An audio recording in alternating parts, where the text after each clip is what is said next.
nos han robado el barco. Porque nada más que nos han robado el barco. Sí, hubo peligro real para nuestra tripulación, para nuestra gente, y que pudiera ocurrir cualquier percance. Enrique, ¿cómo estás? Bien. Si toda la gente está bien, por favor que a los familiares le digan que estamos todos bien. ¿Cuál es la alternativa al negocio? ¿Una canonera española que se le tire sobre los canadienses? A mí me llamaron el gobierno canadiense y me hicieron una declaración de guerra. ¿Pero aquí se ha mandado una fragata a la zona? Bueno, yo creo que tenemos el derecho a vigilar nuestros propios barcos.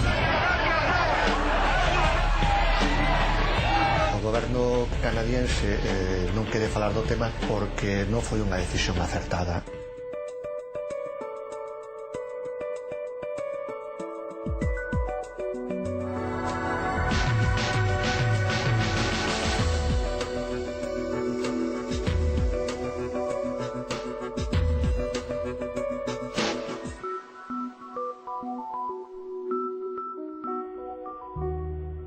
Desde hai máis de 300 anos, moitos mariñeiros galegos gañan a vida nos caladoiros dos grandes bancos situados nas costas de Terranova.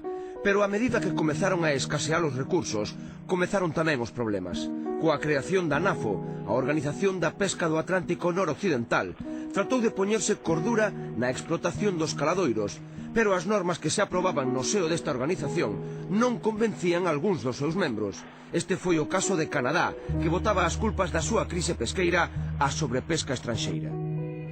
Unha das maiores industrias galegas é a pesqueira, e máis en concreto a frota conxeladora, que ten a súa base aquí, en Vigo. Esta frota naceu co esforzo de mariñeiros e armadores e cuns barcos rudimentarios que hai 2 séculos ían en parellas a polo bacallau.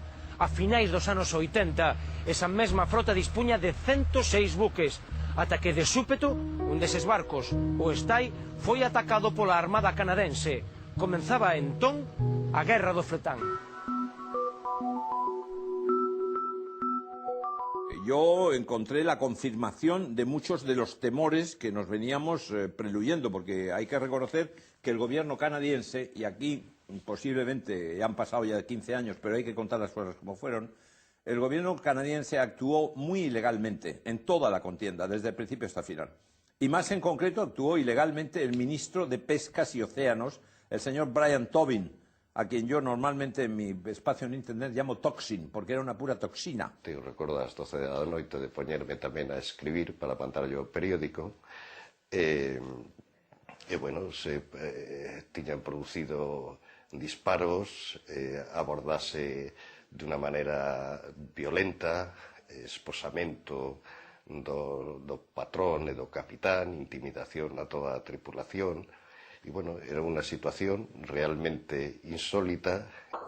Brian Tobin acusa aos galegos de internarse nas 200 millas que constitúen a zona económica exclusiva de Canadá, pero como ocorrería con outras acusacións, esta era totalmente infundada.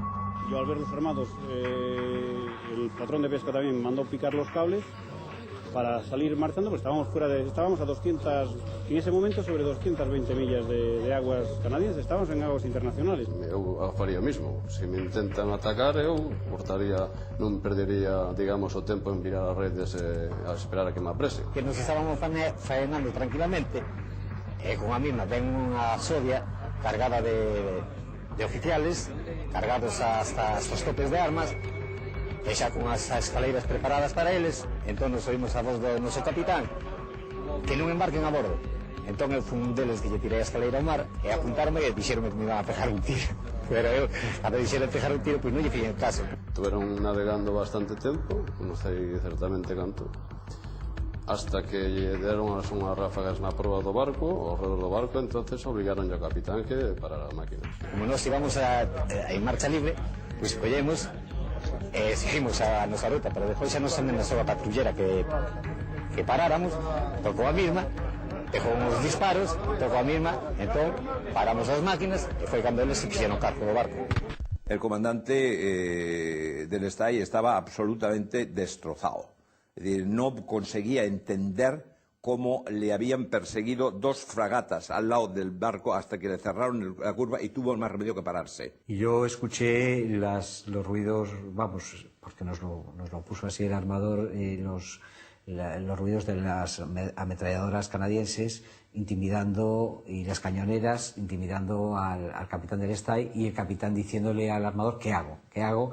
El armador enseguida, en cuanto se escucharon los ruidos, dijo: para, me acuerdo perfectamente, paró, y ya ahí se cortó, suben a bordo y se cortó la comunicación a los 2 minutos o así. A violencia coa que foi apreixado o Estay, con series de metralladora contra o buque, puido supoñer un perigo real para os mariñeiros? Sí, hubo peligro real para a nosa tripulación, para a nosa xente, e que pudiera ocurrir a calquer percance. As primeiras comunicacións que se teñen da tripulación e do capitán coa empresa aquí son comunicacións que realmente meten medo. Non foi unha advertencia administrativa, non foi unha medida de enerxía de carácter administrativo, foi un apresamento en toda regla, foron tratados como delincuentes. Tuvimos unha impotencia, unha rabia. Como é posible que un Estado de Dereito, como se considera un Estado de Dereito como era Canadá, que se converteran en verdadeiros piratas? Nós estábamos ali pescando legalmente, cunha cuota que estaba, digamos, sin asignar naquele momento. Había un ben común para todos que iban a acceder ali, entre las España, que xa que é membro de NAFO. Entonces, para nós foi un acto de piratería. Nos han robado el barco, porque nada más que nos han robado el barco. Nosotros no estábamos nada en aguas internacionales, nos han robado el barco. Porque non solamente eran forzas de mar, sino tamén eran forzas aéreas que iban contra un pesqueiro totalmente desarmado e que o único que estaba facendo, e además traballando en aguas internacionais.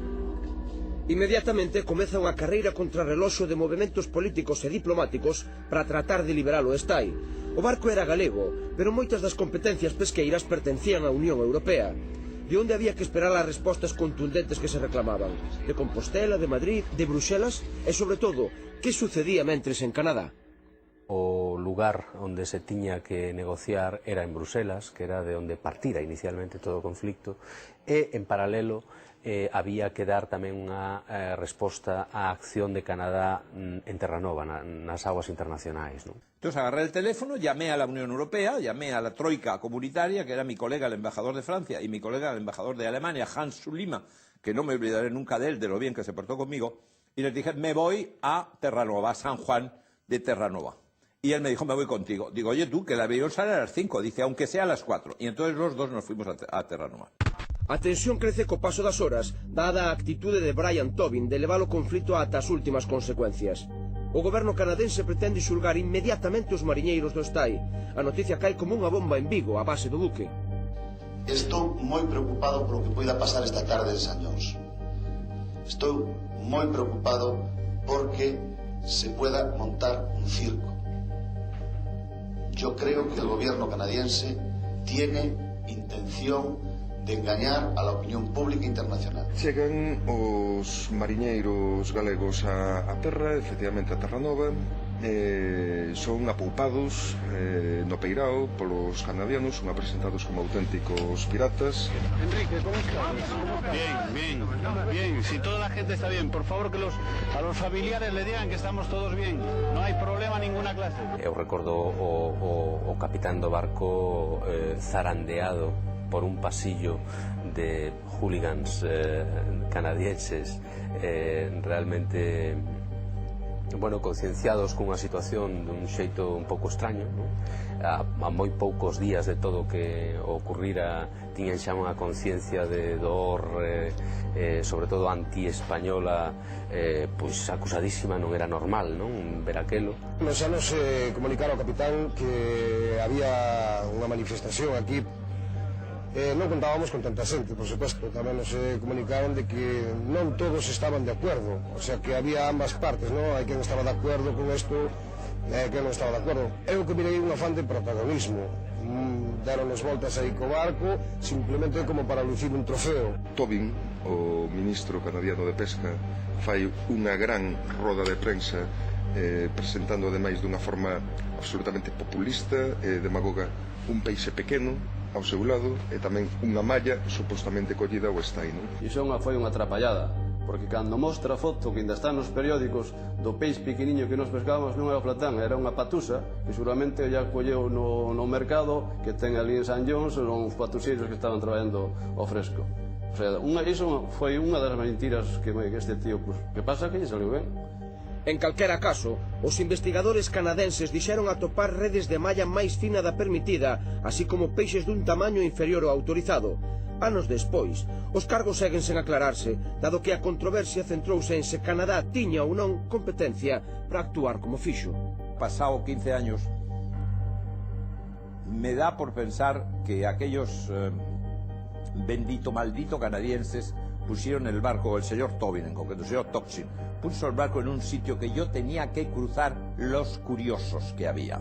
No voy a decir los manifestantes, pero vamos a decirlo, porque Tobin había agitado bien a las masas, aquí viene el barco antiecológico, el que nos está destruyendo la pesca, el que está pagando esas cosas que se dicen en política.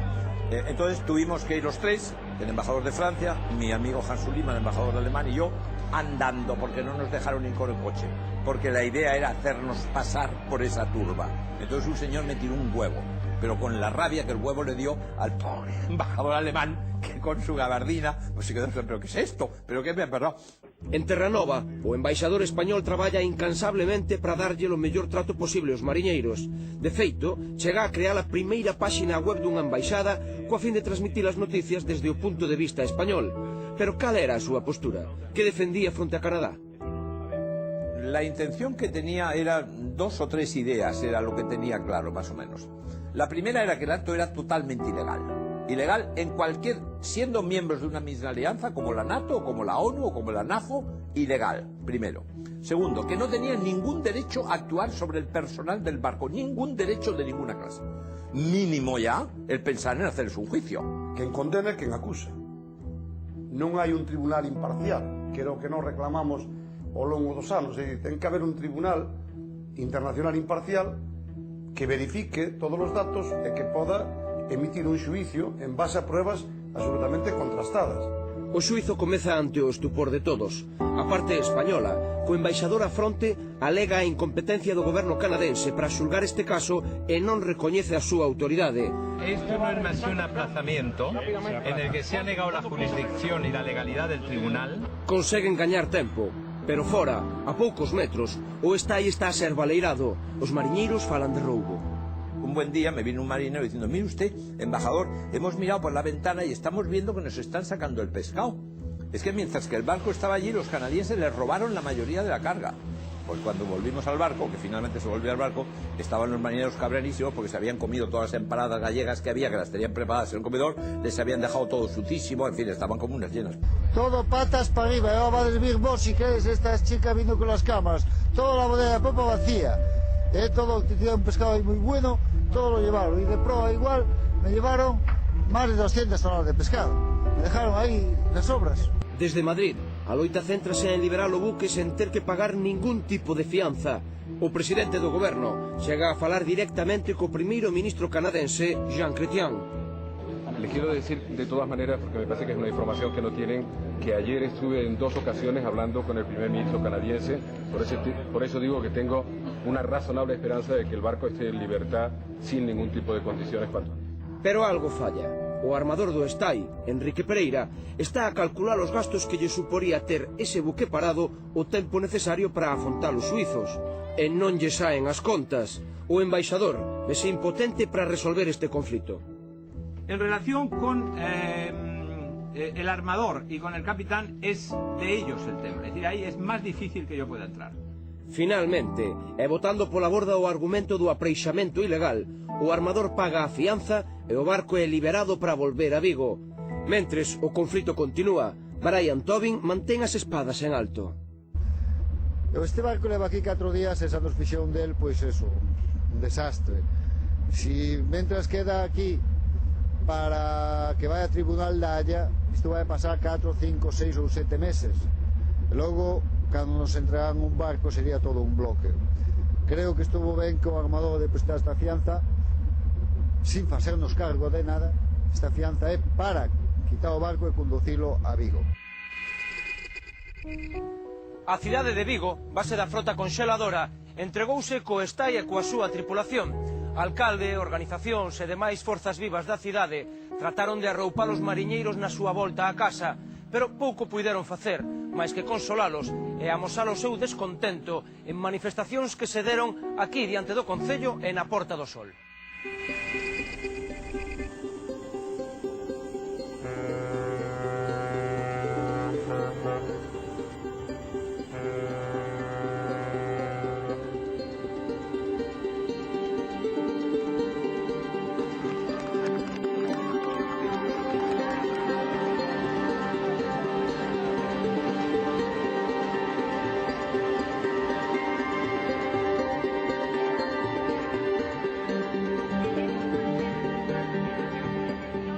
No comprendemos la pasividad con que la Comunidad Económica Europea sigue este asunto que nos afecta.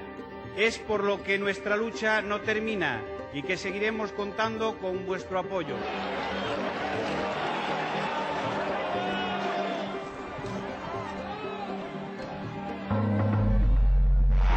O ministro de Pesca canadense quere dar unha lección aos piratas galegos e planea o arresto de máis buques. Mentres, chega aos grandes bancos unha patrulleira da Armada Española. Estánse involucrando barcos de guerra nun conflito que en principio parecía só comercial. ¿Pero aquí se ha mandado una fragata a la zona? Bueno, yo creo que tenemos el derecho a vigilar nuestros propios barcos. El gobierno le dio a la Armada orden de proteger que nuestros pesqueros en la zona implicada, pesquerías del Atlántico Norte, tuviesen posibilidad de hacerlo. Era primeiro unha resposta que o que tentaba facer era tranquilizar a xente daqui e en segundo lugar tamén decirlle a Canadá, oiga, mire, usted non pode utilizar a forza en un acto deste tipo e esperar que todo o mundo se quede quieto. O que se enviou de aquí pola presión popular foi unha patrulleira, unha pobre patrulleira, apenas armada e ademais insuficiente absolutamente para chegar a amplia zona no que faenaban o conxunto dos congeladores. El esfuerzo que hizo la Armada fue tan grande que llegamos a tener hasta 3 patrulleros simultáneamente para defender a los pesqueros de aquella zona. Foi unha medida propagandística, non real. En ningún momento houbo a intención de plantar cara a Canadá. E ademais é que non era tampouco un problema militar. Era un problema más de política, más que política que un problema de política, digamos, pesquera o política marítima que de outra cosa. Non, é un problema económico e comercial. Eu, aseguro que se a Unión Europea e se o Estado español quixeran modificar a actitude canadiana por esa outra vía máis diplomática, máis económica e comercial, sin dúbida se teria conseguido. Eu penso ben. E non solamente debía haber unha fragata, deberían máis, porque iso é un acto, digamos, de delincuencia dun Estado de Dereito. Nós estamos traballando en aguas internacionales, collendo un ben común que nos pertenecía, xa que somos membros da NAFO. O 26 de marzo, apenas 10 días despois da liberación do Estai, Canadá trata de abordar outro pesqueiro galego. A patrulleira Vigía interponse entre os barcos de guerra canadenses e os buques galegos. Despois duns intres de máxima tensión, Canadá desiste. Se produce un casus belli, ¿no? Claramente, porque hai un país estranxeiro que invade outro. O Estai era el territorio español. Nos llegaban noticias de que había una política casi de prebélica en Canadá. En Madrid lo que me decían constantemente desde el mes de enero que empezó el conflicto, y estamos ya hablando del mes de abril o el mes de mayo, era que yo no hablara mucho para no bilateralizar el tema, para que el tema nos hiciera España-Canadá. Claro, aí as competencias ya pasaban ao goberno español, Ministerio de Asuntos Exteriores e tal, pero ni siquiera o goberno español asume esa responsabilidad de encararse a Canadá personalmente, sino que desplaza o conflicto ao ámbito da Unión Europea para darlle máis peso ao enfrentarse con Canadá. A tensión mantense en alta mar ata a chegada da Semana Santa, momento no que Brian Tobin decide dar un último golpe, querendo levar o órdago ata fin.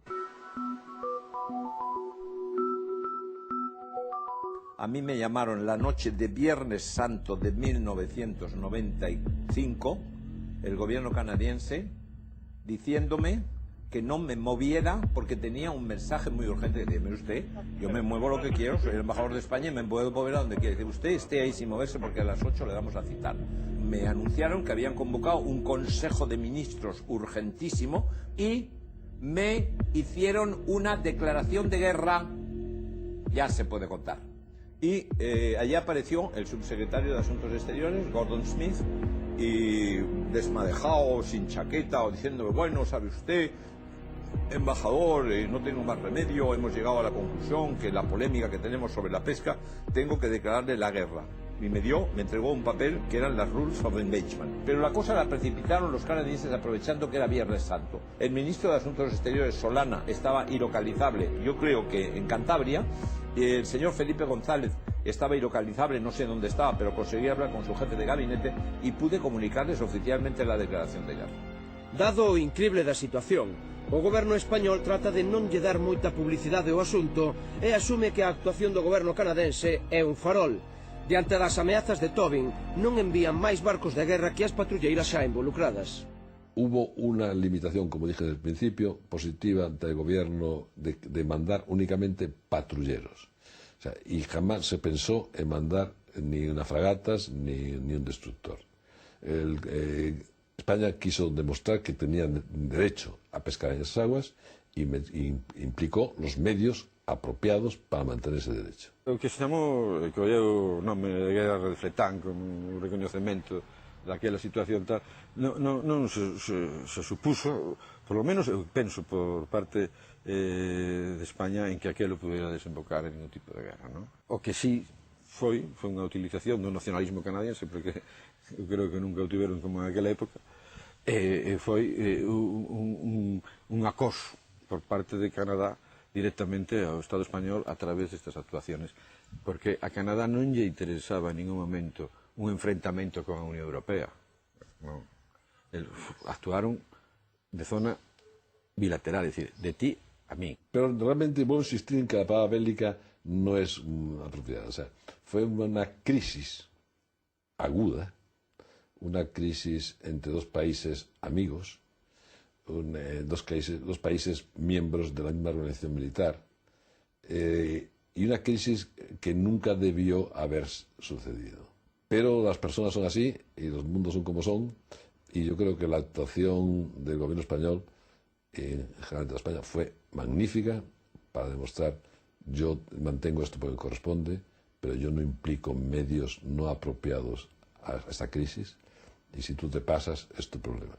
Non había o clima social, ¿no?, suficiente, non había ese caldo de cultivo para que, bueno, que aquí estuviéramos dispostos a ir a pegar tiros a Canadá ou a ninguna outra parte, ¿no? Nos sempre tivemos moi claro, ademais, que o noso problema non era exactamente Canadá. O noso problema era a situación de inferioridade e de residualización que tiña a flota pesqueira galega dentro do Estado español e da Unión Europea. E claro, nese contexto, Canadá ou quen quixer pode facer o que queira en relación coa nosa flota. O momento de maior tensión chega ao coñecerse que Canadá decide enviar 2 fragatas e incluso medios aéreos contra quen se opoña a un novo apreixamento. Trascende tamén que as ordes que teñen son de abrir fogo se é necesario. Porén, dase a casualidade de que tanto o xefe das forzas españolas, o galego Gabriel Portal, como o canadense Chatelain, eran vellos coñecidos e amigos. El hecho de implicar fuerzas con fuerza fue ese aviso y la recomendación canadiense: retirar los barcos. Nos llegó vía Madrid, me llegó a mí, y inmediatamente dijimos a los patrulleros: manda a todos los pesqueros que hay por ahí, retirados por fuera de las millas que quiere nuestro amigo Tobin, para evitar problemas. Yo conocía muy bien a los dos. Yo conocía muy bien a Chatelain y conocía muy bien a Gabriel Portal Antón. Yo, conociéndose a los dos, llego a pensar, sin saberlo, llego a pensar que ellos acordaran tácitamente de no atacarse los unos a los otros. O sea, yo los conocía a él, pero el contacto fue en Madrid, directamente con él, en Madrid, el almirante Acedo, directamente con él. Uso información que es solamente la cosa de decirle: salen las fragatas. Mi opinión es que debe retirarlos. Un acuerdo de amigos, nada más. Esa noche, con la Unión Europea, consiguieron llegar a un acuerdo de pesca Canadá, Unión Europea, en el que se nos rebajaban yo creo que casi 40.000 toneladas de pesca. Efectivamente, a decisión do goberno español é fulminante, ceder nas negociacións en Bruxelas. Esa mesma noite quedaría rematado o conflito do fletán coa chegada dun fax urxente a Canadá dándolle lo que piden. Aínda así, Brian Tobin era partidario de seguir adiante co apreixamento, algo que só o primeiro ministro Chrétien conseguiu parar cunha chamada directa aos barcos de guerra. Na guerra do fletán foron moitas as reaccións políticas. Estiveron á altura dos acontecementos. No caso da Xunta de Galicia, tiña potestade para defender un dos sectores punteiros do país.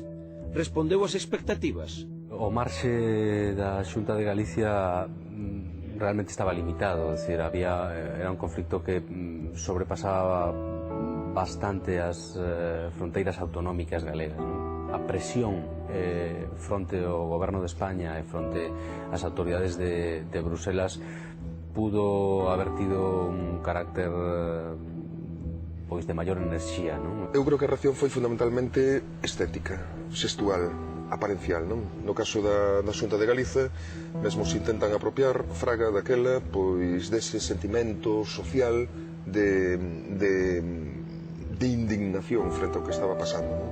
Medidas prácticas non houbo, en absoluto. No, esto es un campo difícil porque esto es un mundo global y claro, ahí que una comunidad autónoma participe en términos globales asignando convenios non é fácil, nin é doado, nin é constitucionalmente aceptado en España. A solución tiña que vir dende Bruselas ou dende unha vía directa entre Madrid e Ottawa, non? Nos fomos a primeira comunidade autónoma daquela época dos 15 Estados membros que decidimos acompañar en a demanda aos armadores e a primeira vez que un europeo reconoceu a presencia de unha comunidade autónoma en ese tipo de demandas. Lo que sí es cierto que a partir de ese y de otros conflictos sí os gobiernos españoles fueron permitindo que as comunidades autónomas acompañen e estén presentes nas negociacións, que participa, por lo tanto escoita, dá opinión e presenta alternativas. Eu quero recordar que o primeiro que definiu a actuación de piratas en o mar fun eu. É que, desde logo, en esta acción internacional pensamos todos que non, a Unión Europea non debe baixar ni moitísimo menos a presión sobre Canadá e que non debe, por suposto, facer ningún tipo de negociación ni sobre a flota que está ali pescando, que pode ir pescando, ni sobre o STAI que está ali. É o primeiro que dixo así as cousas claras, fun eu. Cousa que non gustou, efectivamente, que a xente do goberno central que dixera eso dun país como Canadá. Pois que non foi ali, non se presentou en NAFO dentro a bordo da patrulleira. Pois non fun, lamentablemente non fun. Pero a mellor me hubiera gustado ir, porque a mellor outros venden moito o que fan e non fan nada. Outros a mellor fan algo e non venden tanto. Pero bueno, eso é a vida misma, non? Pola súa banda, o goberno español de Felipe González estaba nun momento de durísimo desgaste, salpicado de escándalos e cunha oposición cada día máis forte, ameazando con gañar as eleccións nun futuro próximo. Nesa situación de debilidade, as medidas que se tomaron contra o órdago canadense souberon a pouco. O propio presidente González anunciou medidas de carácter diplomático contra Canadá. De feito, creo lembrar que se impedía aos canadianos visitar o noso país se non tiñan un visado. Naquel momento foi unha medida de forza. Anuncié al embajador es ir poniendo en marcha medidas cada vez más intensas desde el punto de vista de nuestras relaciones bilaterales, que pueden empezar por la libre circulación de personas, pueden empezar por acuerdos de cooperación que pueden darse que podemos empezar a darlos por retirados en este momento. Vamos a parar todas las visitas oficiales que estaban planeadas entre España y Canadá, en tanto en cuanto no se resuelva el tema. Hai organismos internacionais que nin se tocaron, non? Por parte do goberno español e da Unión Europea. E, sobre todo, o outro, evitar que se tivera que chegar a esa situación, dicíndolles previamente aos canadianos e ao goberno canadiano pois que, cuidado, que non se pode actuar como se foran auténticos vaqueiros polo medio do Océano Atlántico, non? El gobierno español, igual que cualquier gobierno del mundo, cuando tiene un sector estratégico, aunque pertenezca a una comunidad autónoma determinada, tiene que tener un plan, tiene que tener una política. Desgraciadamente, yo ya llevo desde el año 88 en esto, no he visto nunca una estrategia para el sector. pesquero, extractivo, de ningún gobierno, de ninguno. Y yo creo que es lo que falta. Canadá sí la tuvo. Canadá tenía esa estrategia y además bien planificada, llevaba años con la misma y la puso en práctica y le ha salido bien. A verdade que non nos sentimos defendidos. Tanto así que despois o armador que foi do Estai, que foi apresado ao barco, recorriu a sentencia onde había salido culpable, recorriu a sentencia hasta ante, digamos, Europa, en Bruselas, e lle saliu perdendo. No caso da Unión Europea, resalta un nome propio, Emma Bonino, a que fora comisaria de pesca, viviu un dos conflitos máis graves dentro do seu departamento. Como respondeu desde o seu posto clave? Porque se ha negociado con un país que ha violado la legislación marítima internacional y además poniendo en peligro, en grave peligro, a marineros gallegos, incluso hasta pudo haber habido muertos incluso. Es decir, ¿por qué se negocia bajo esa premisa? Perdón. ¿Cuál es la alternativa al negocio? ¿Una canonera española que se le tire sobre los canadienses? Pues yo supongo que ahí había intereses de parte. Es decir, Inglaterra tenía su dominio de Canadá que no quería molestar, evidentemente estaba por allá. Francia tenía el problema de Quebec y tampoco quería estar. Y Portugal salió del canto como pudo. Pues Europa se divide en materia pesquera en dos grandes grupos. Aquellos países del norte que tratan de defender al pescado y los países del sur que tratan de defender a los pescadores. Dinamarca, os daneses, moi ambientalistas, moi ecologistas, claro, eles pretendían a sustitución da flota galega pola deles, e en parte conseguiron, non?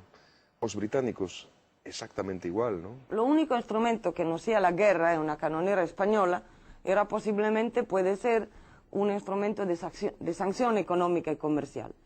Todo el mundo sabe que por razones diferentes, Reino Unido y Irlanda, y Reino Unido sobre todo, declaró que no había posibilidad de sanciones. A comisaria funcionou, reaccionou, trasladou pois todo aquilo que se foi acordando nas instancias comunitarias que impulsou o goberno de España, que era o primeiro interesado, entre outras cousas, porque o buque que estaba apresado era de bandeira española. Ela seguro que quería actuar en contra deste tipo de acoso y presentar un panorama de equilibrio sostible, pero los propios ministros de pesca que este gran debate din que non. Bueno, nós temos rido moitísimo así da comisaria daquela de pesca, Emma Bonino, de comisarios posteriores, houve despois dela un austríaco, que como sabedes, Austria ten unha zona de ribeira e de mar, unha flota pesqueira impresionante, non? Porque normalmente utilizan argumentos, digamos, tipo Wonderland, maravillosos no plano das ideas, teórico, pero a hora de baixar a realidade e a singularidade da flota pesqueira galega non teñen absolutamente ningún tipo de sentido, non? Yo creo que fui firme en defender el derecho y el derecho internacional. No puedo multiplicar los peces. Eso lo hice alguien hace 2000 años, es un milagro que no se repite, y enfrente de esta situación tenemos que buscar soluciones aún duras, pero con medidas de acompañamiento que la Unión está aprovechando para todos. En 1995, e agora tamén, son moitas as voces que piden que as comunidades autónomas ou calquera rexión europea teña voz e voto nas decisións que afectan a súa economía ou os seus recursos. Serviría isto para mellorar o futuro no caso do Estado español? Mi impresión personal es que la Constitución necesitará dentro de poco un retoque, es decir, una nueva... Y tenemos que ir pensando hacia la posibilidad de tener un Estado español federal, es decir, con todas las autonomías, y que en ese caso habría que ampliar las competencias de las autonomías. Alec Baldwin. Ti non es poli. Sí que son. Proba, cabrón. Fred Ward. El ten a túa arma, a túa placa e os teus dentes. Es unha vergonza para o corpo de policía. Jennifer Jason Leigh. Roubaba xente que roubaba xente. Como o tal Robin Hood. Sí. Só que eu non lles daba os cartos aos pobres. Miami Blues. ¡Quieto, policía! ¡Quieto, policía! Este venres na Galega. ¡Alto, alto! Este xoves semifinal do trofeo Ramón de Carranza entre o Cádiz e o Deportivo. Os homes de Lotina enfrontanse ao equipo dun vello coñecido, Diego Tristán. Cádiz Deportivo. Este xoves o trofeo dos trofeos na Galega. E o venres a segunda semifinal. Sabemos la diferencia entre lejos y cerca. Que después del 140 viene el 141. Que 100 es el doble de 50. Que los coches no andan solos. Que alguien pisa el acelerador. Que dentro van personas. Todos sabemos que si respetamos los límites de velocidad habrá menos víctimas en la carretera. ¿Por qué no lo hacemos? Gobierno de España. Hoy cenamos pescado. Llegan las burgers de atún abrir y listo de Isabel. En solo 2 minutos, todo lo bueno del pescado y todo lo rico de las hamburguesas. Nuevas burgers de atún abrir y listo de Isabel. ¿Los gases te provocan incomodidad, dolor, hinchazón? Ahora tienes Inmunogas. Deja de sentirte como un globo. Inmunogas, alivio eficaz de los gases. Lea las instrucciones de este medicamento y consulte al farmacéutico. Dúas forzas únense para che dar en todo ao poder do novo Fairy Platinum que quita a graxa, mesmo da lavalouza. Novo Fairy Platinum, o abraiante milagre antigraxa. Libera as túas pernas. Descubre a nova depiladora Silkepil seco e húmido de Brown. Elimina suavemente ata 7 veces máis os pelos curtos ca a cera. Goza dunhas pernas suaves cando queiras, onde queiras. Nova Silkepil seco e húmido de Brown. Mancha de chocolate quente, mancha de salsa quente, unha cita moi quente, pero todas se lavan en frío. Novo Ariel Excel Shell, un exclusivo Shell específicamente deseñado para unha limpeza eficaz desde tan frío como 15 graus. Agora podes lavar en frío. Novo Ariel Excel Shell, limpeza eficaz desde tan frío como 15 graus. Lava en frío con Novo Ariel Excel Shell e aforra ata un 50% de enerxía. Garantido por Unión Fenosa. Roca, líder mundial y número 1 en la creación de espacios del baño, recomienda solo Viacal para la limpieza y cuidado diario de tus superficies, porque protege contra la cal y proporciona a tu baño un brillo duradero. Viacal, el único recomendado por Roca. Viacal protege contra la cal 3 veces más tiempo que otros anticales. I know your heart is beating. It's almost breaking. Rampatanca, here I go. Non é absurdo malgastar enerxía. Aforra ata un 20% en cada lavado coa lavadora Siemens Eco Perfect. Electrodomésticos Siemens, desde 19,80 € ao mes en 25 meses. ¿Está farto de descansar mal, despertar cansado y con dolores cervicais que le afectan durante todo el día? Cambie ya esta situación usando almofadas Sensative Med, que está composta de diversos materiais que aportan varias calidades beneficiosas para o noso descanso. Consigan na súa farmacia a almofada Sensative Med e goce dende xa dos beneficios dun sono reparador. La publicidad. ¿A quién le importa? Los anuncios se olvidan, hacen reír, molestan, se cantan sus canciones. En Autocontrol, anunciantes, agencias y medios, trabajamos para que la publicidad sea veraz, legal, honesta y leal. Porque la publicidad nos importa a muchos. Autocontrol. Trabajamos por una publicidad responsable.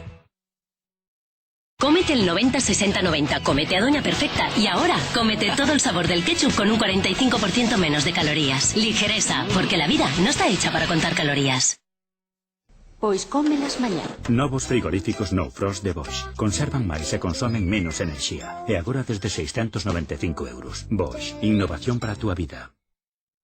Carmen Jordá, piloto de Fórmula 3. Este verano, no te quedes fuera del agua.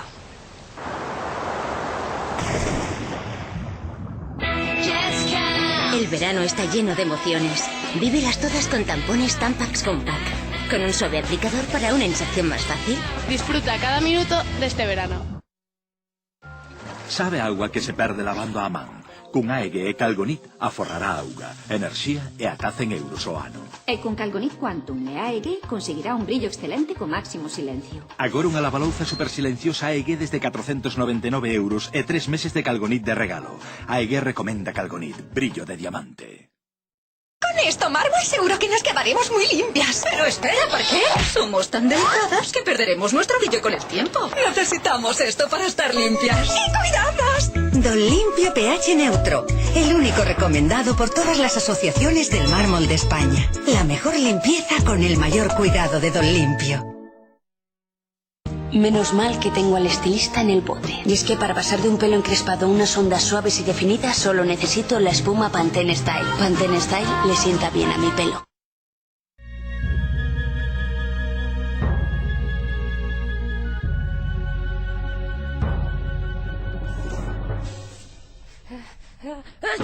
Evita o pó que produce reaccións alérxicas. Usa Pronto todos os días. A súa fórmula específica dá brillo e retén máis pó ca un pano seco. Pronto, máis brillo, menos pó. Di que sobremesa deliciosa e refrescante se goza por menos de 27 céntimos. Xelatina Royal. Cada xelatina por menos de 27 céntimos. Royal. Goza máis por menos.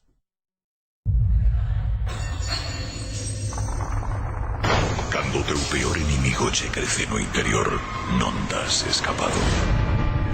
Angustia, paranoia, fobias. As drogas poden ser o teu peor inimigo. Bad Night. Esta noite podeche tocar a ti.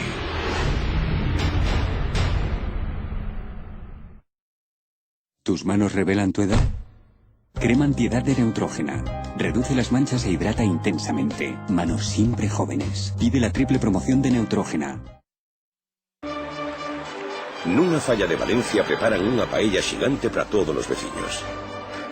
Para facelo, encargaron un camión de polos, moitísimo aceite e unha chea de arroz. De todo necesitan gastar moito, de todo menos de Fairy. Porque é tan concentrado que sobra para fregar a paelleira e todos os pratos. Por iso na casa dura ata 12 semanas. E iso é aforro. Eno Digestivo te ayuda a disfrutar porque es efervescente, rápido y actúa en segundos. Nuevo Eno Digestivo. ¡Qué rico es comer! ¿Celulitis? Combátela con el nuevo Somatoline Cosmetic Anticelulítico Monodosis. Reduce la celulitis rebelde en 4 semanas con un sobre monodosis al día. En farmacias. Somatoline Cosmetic Anticelulítico. Funciona. Con Prima, descubre el sabor siempre joven de la mayonesa.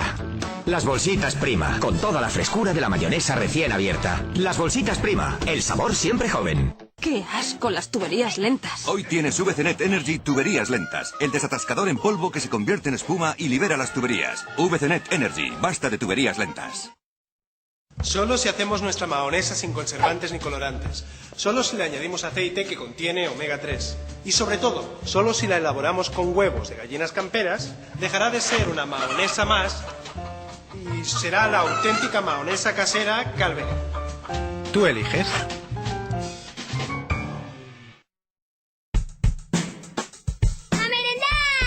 ¿Cómo le gusta el sabor de tulipán? Además, está tomando vitaminas y calcio. A mí me pasaba igual. Mis meriendas con tulipán. Era el mejor momento del día. Da gusto verlos. En esta casa todos han crecido con tulipán. ¿Y tú? ¿Qué pones en su bocadillo?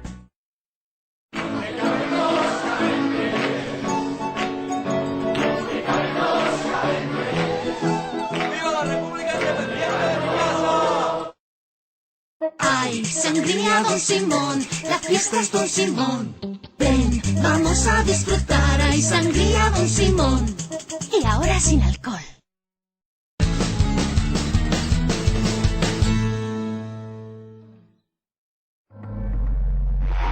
A actuación dos ingleses durante o conflicto do Fletán foi de total apoio aos canadenses. Incluso os xornais británicos, tanto os da prensa seria como o Times, ou os sensacionalistas como o Sunday Times, falaban dos lazos de sangue que unían a británicos e canadenses. Todo o contrario que cos galegos e españois, dos que dicían que viñan da raza íbera, procedente de África. 15 anos despois, os ingleses tampouco queren falar deste tema. Os medios de comunicación británicos foron moi duros referíndose á flota española. Se referían a nós como objetivo, como los españoles, como el grupo que, entre comillas, piratea los bancos de pesca. 15 anos despois, os medios de comunicación británicos foron moi duros tratando e referíndose a nós como objetivo, como los españoles, como el grupo que, entre comillas, piratea los bancos de pesca. 15 anos despois, os medios de comunicación británicos foron moi duros tratando e referíndose a nós como objetivo, como los españoles, como el grupo que, entre comillas, piratea los bancos de pesca. O mesmo a prensa irlandesa. Por contra, aos canadienses lle chamaban primos, lle chamaban compañeiros de lengua, compañeiros de cultura, compañeiros de tal. Nos éramos os africanos que pouco menos que subíramos a Península Ibérica e agora nos dedicábamos a esquilmar a pesca, non? Evidentemente, en los tabloides británicos había unos, non recordo que medio foi, sei que foi medio impreso, pero que decía hablaba da Armada Invencible, ¿no? Recordaba a Armada Invencible, recordaba que éramos os grandes depredadores dos mares e tal, se olvidaban da súa historia, es curioso, ¿no? Se olvidaban de Francis Drake, se olvidaban de todo lo que supuso sus bucaneros y sus asaltos constantes a posesiones de España y de sobriedades por España. Eu lembro, bueno, aquí lo que se denomina teóricamente como Europa desenvolvida, países do norte europeo, como naquel momento, pues bueno, chovían, pero actos de auténtico racismo, non? Contra Galicia e contra os galegos. Pouco antes, Holanda, por exemplo, expulsaba 800 traballadores galegos dunhas plataformas petrolíferas e Erema, cun argumentos racistas e, curiosamente, para sustituir man de obra barata, que era a galega, por man de obra aínda máis barata, magrebís fundamentalmente, que se pasaban a incorporar a esas plataformas, non? Petrolíferas. O 5 de abril de 1995, uns 3.000 mariñeiros de Vigo e de toda Galicia marcharon a Madrid para protestar ante a embaixada canadense. O daquela embaixador, David Roy, limitouse a decir que trasladaría as súas queixas ao seu goberno. Pero que ten que decir ese goberno 15 anos despois? Tras numerosos intentos por parte da Caixa Negra de conseguir a súa opinión, a resposta foi sempre a mesma: o silencio. Por que non queren falar? Por prudencia diplomática ou se cadra pola vergoña dun episodio que saben que foi ilegal?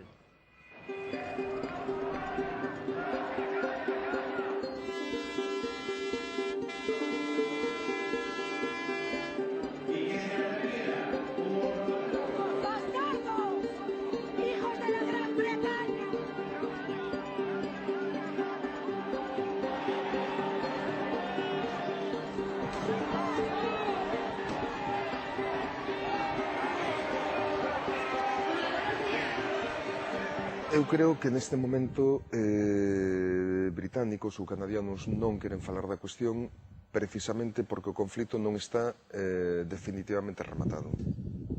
Pode estalo no caso concreto do Estai, pero o problema de quen pesca e como se pesca en augas do Atlántico Norte non está resolto. O goberno canadiense non quere falar do tema, a meu xuicio, porque non foi unha decisión acertada naquel momento. Eles miraron a pesquería española como causante da sobreexplotación e logo os informes biolóxicos demostraron que foron a flota canadiense a causante desa sobreexplotación. Por tanto, queren olvidar o tema. Que interés terán os embaixadores ou as autoridades canadianas ou inglesas en pedir perdón? Pois isto xa pasou, o olvido, desgraciadamente, e ao mesmo tempo xa teñen unha relación políticamente correcta incluso co noso país, incluso ca nosa autonomía. Despois do remuíño dun conflito que a piques puido rematar en desgraza, cabería preguntarse: por que pasou todo isto? Cales foron as causas reais atrás deste enfrontamento entre dous países amigos?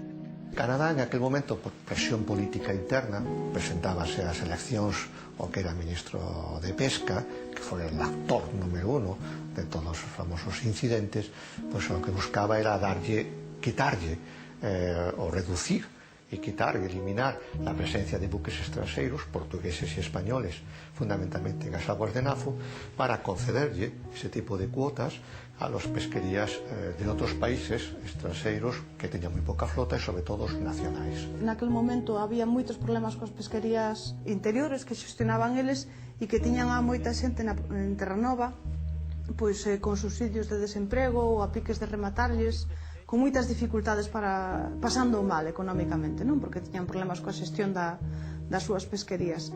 E a mí me parece máis que a súa reacción foi unha contrarreacción a ese problema que estaban tendo a nivel interno que a cuestións de pesca internacional, non?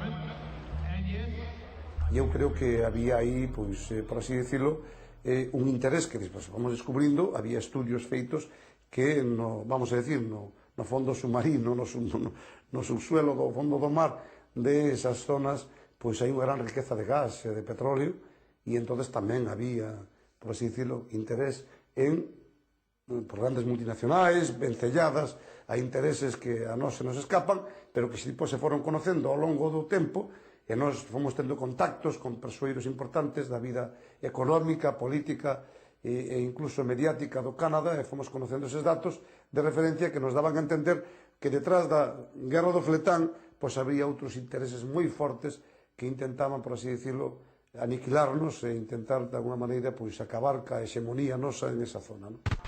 Un ano antes de que estallara, digamos, o conflito co apresamento do STAI, Canadá rexeitou as medidas de carácter internacional aprobadas en Bruselas, non? E aceptadas tamén pola NAFO.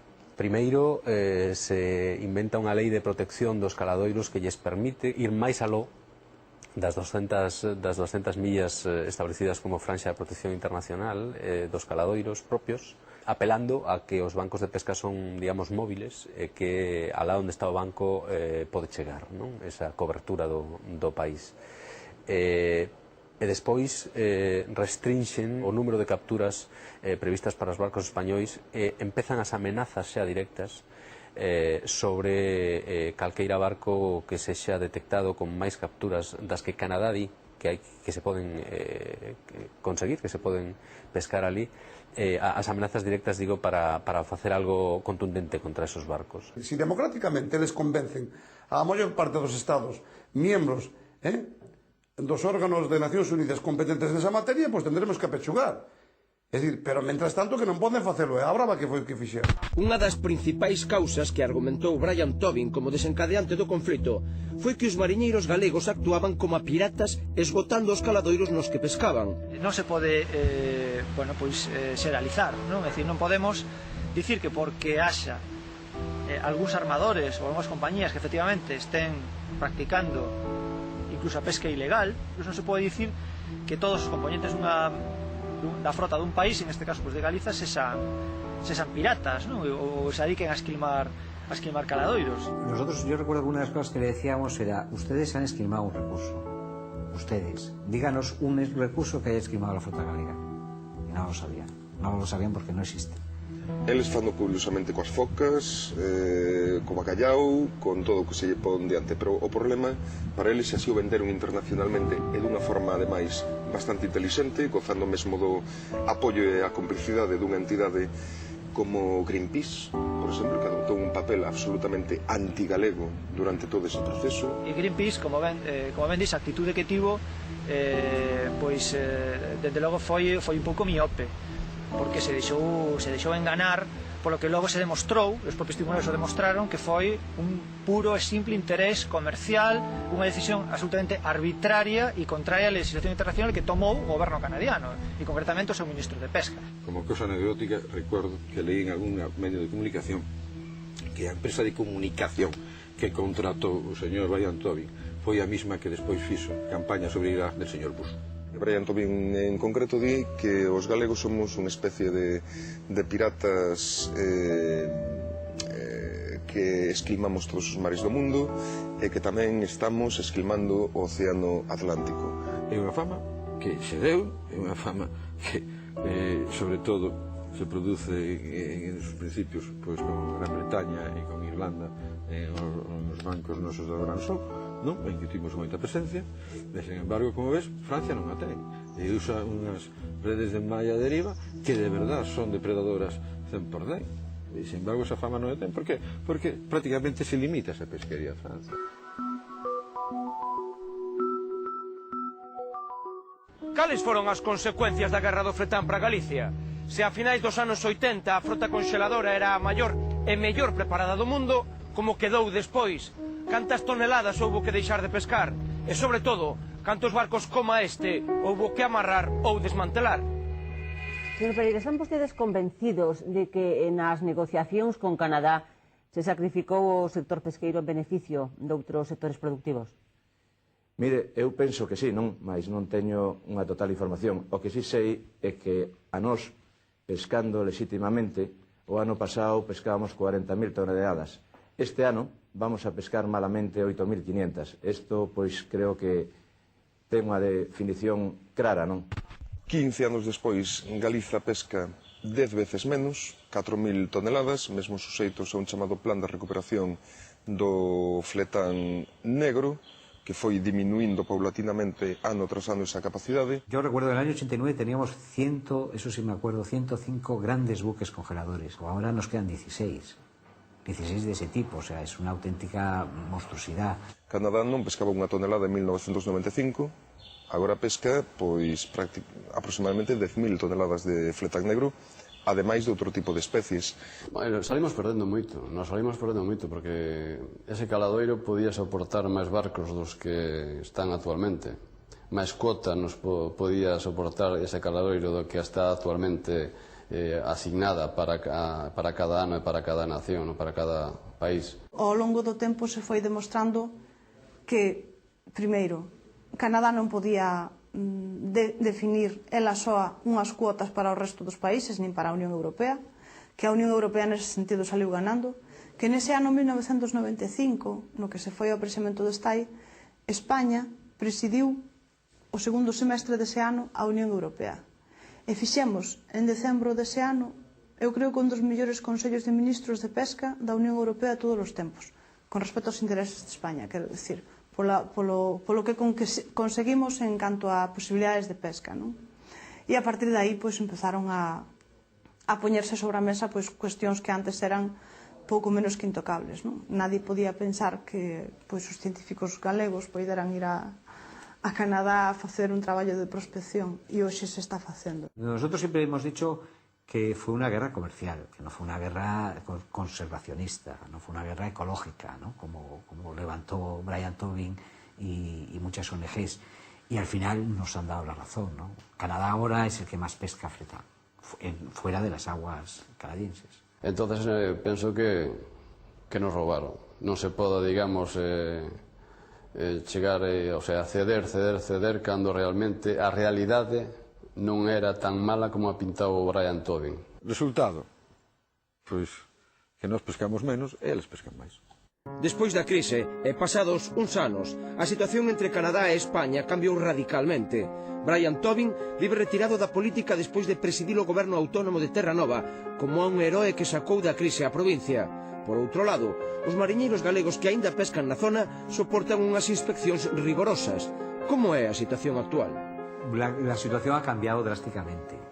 Ha habido un acercamiento ya hace 8, 6, 7 años, no recuerdo exactamente la fecha, donde se produce un giro de 180 grados, donde a nivel de embajadores, a nivel de Galicia y a nivel de Madrid, se produce ese acercamiento, y entonces se produce también ese acercamiento a nivel de sectores. A cooperación sí, pero a cooperación despois de que acabaron con nós.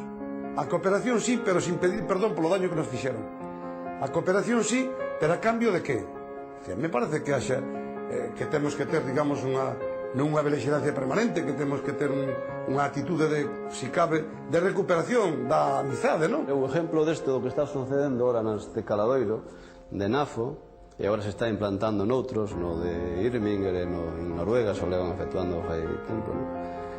É unha inspección casi semanal, traen os inspectores NAFOS a bordo e fan esa inspección. Pero bueno, nós sabemos claramente, sabe todo o mundo, que baixo paraguas de NAFO, Canadá está facendo o seu caponsaio. Que Canadá actúa ca bandeira de NAFO, pero actúa con criterios unilaterales. Iso é unha presión continua, non? Eu poño un exemplo que é o mismo que ir de aquí a Pontevedra, que che veña, digamos, a policía de tráfico, mesmo detrás túa, para ver se ti cometes un erro. E eu creo que iso foi un punto de inflexión desde a perspectiva negativa, e nos levou ao longo destes últimos anos a unha pérdida progresiva, digamos, tanto na credibilidade nos foros internacionales como no perxuicio, por así decirlo, aos intereses da nosa flota, digamos, desde o punto de vista da capacidade de pesca, non? De recuperación de taxa e cuotas que se foron perdendo dunha forma inexorable nos últimos anos. Os galegos sempre fomos os pioneiros en el sector, en las expedicións nos falta ser tamén pioneiros en el desenrolo integral do sector pesqueiro, é dicir, dándole maior engadido ao produto e desenvolvendo marcas. Eu son de opinión que cando vou ao restaurante a xantar, sempre o camarero me di que marca de viño quero. Eu tamén digo, eu non podo escoller unha marca de peixe que eu quera, dese armador ou dese porto que sei que me garantiza a trazabilidade, que sei que pescan ben, que sei que eu teño que apoiar. Igual que un pode decir que la pasta es italiana, ou pode decir que a tecnoloxía é xaponesa, ou el textil pode ser chino. Podemos decir que todos os produtos do mar, do peixe, tienen que ser galegos.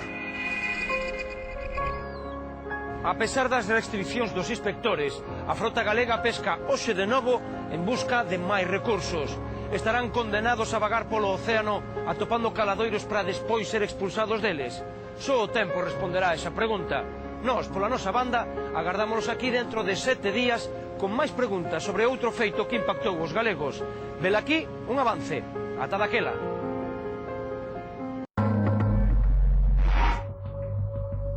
Lo que más me impactó fue un puente, un derribado y el carácter gigantesco de la plataforma, hasta el punto de que uno no se explica cómo podía haber llegado la plataforma por la ría hasta chocar con el puente. A silueta do barco víase no ceo e eu dixen, pero isto non é un barco calquera, crendo que era unha lanchiña normal que chocara coa ponte.